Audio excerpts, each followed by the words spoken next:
wabarakatuh. Selamat jumpa lagi Bapak dan Ibu pada pelatihan yang dilaksanakan oleh Balai Diklat Keagamaan Jakarta. Dalam proses pembelajaran di kelas, seorang guru sangat perlu membuat persiapan yang matang. Persiapan tersebut mencakup antara lain: pertama, guru harus menguasai materi pelajaran. Kedua, guru harus membuat perencanaan pembelajaran. Ketiga, guru harus menguasai strategi, metode, teknik, maupun taktik yang mereka gunakan di dalam proses pembelajaran di kelas. Dan yang keempat, guru harus menyusun penilaian pembelajaran yang sesuai dengan indikator pembelajaran. Dari hal-hal yang empat tadi, yang paling pokok yang guru harus menguasainya itu adalah dalam hal penyusunan, perencanaan pembelajaran. Fenomena yang terjadi di lapangan, banyak guru-guru yang sebagian besar tidak mengerti atau belum memahami tentang tahap-tahap dalam menyusun perencanaan pembelajaran. Untuk itu, mari kita lihat pada tayangan berikut ini.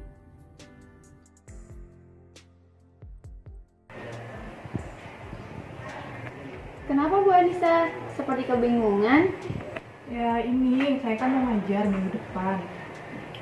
Tapi saya bingung mau buat RPP-nya bagaimana. Saya mau memulainya itu dari mana, saya nggak ngerti gitu. Lah, selama ini memang persiapannya seperti apa Bu Anissa? Selama ini ya yang contohnya ada di internet. Ya sama Bu, saya juga masih bingung gimana cara membuatnya. Assalamualaikum. Waalaikumsalam. Ada apa nih? Begini Pak, saya kan minggu depan mau ngajar. Ya. Tapi masih bingung untuk persiapannya tuh seperti apa. Seperti apa ya? Saya juga ikut bingung. Kalau nggak salah kita harus melihat KI dan KD-nya terlebih dahulu. Maksudnya? Gini aja Bu, guru itu harus melakukan analisis terlebih dahulu. Analisis KI dan KD Pak. Iya betul. Ayo Pak, jelaskan. Kan Bu Derma sedang ada kunjungan di sekolah kita. Sebaiknya kita minta Bu Derma untuk ngejelasin yuk.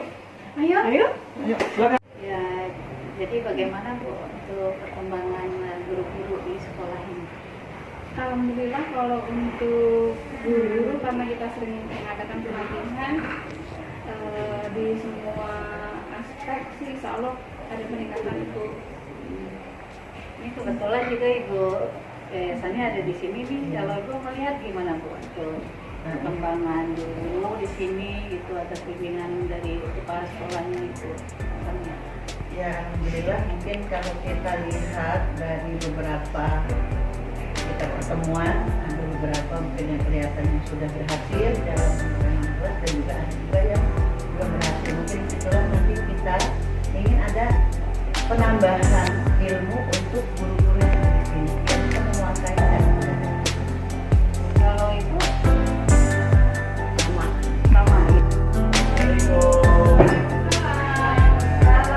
Ikut kemana?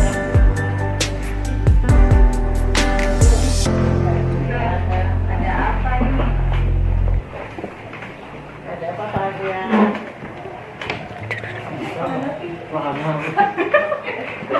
Maaf Bu Samia, kami bisa bertanya tentang pembelajaran kepada Bu Derma?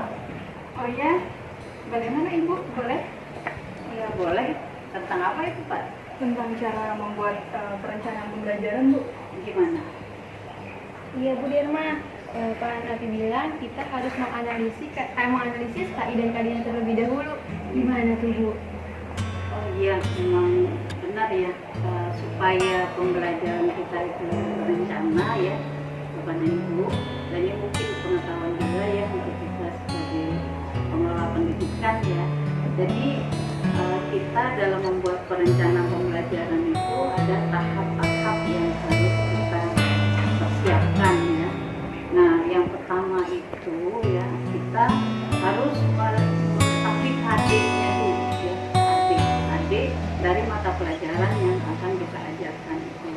Dan kita membuatnya itu bukan dalam waktu mendadak ya. Jadi kalau kita membuatnya itu minggu depan ya, seminggu sebelumnya kita sudah persiapan kan. Nah setelah ketemu KD-nya ya, yaitu KD 3 dan KD 4, kita pilih misalnya KD 3.1 ya dengan KD 4.1. Kemudian kita pretelin itu ya di apa saja materi-materi esensial atau materi-materi pokok yang akan kita harus ajarkan kepada peserta didik ya, yang akan memenuhi standar kelulusan ya.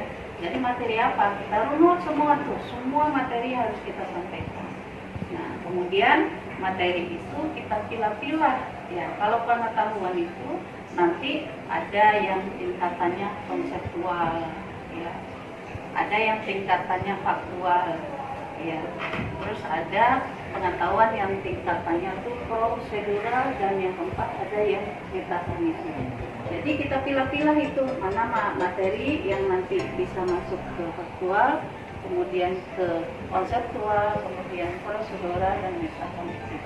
Nah setelah kita dapat materinya, baru nanti yang terakhir kita menyusun indikator.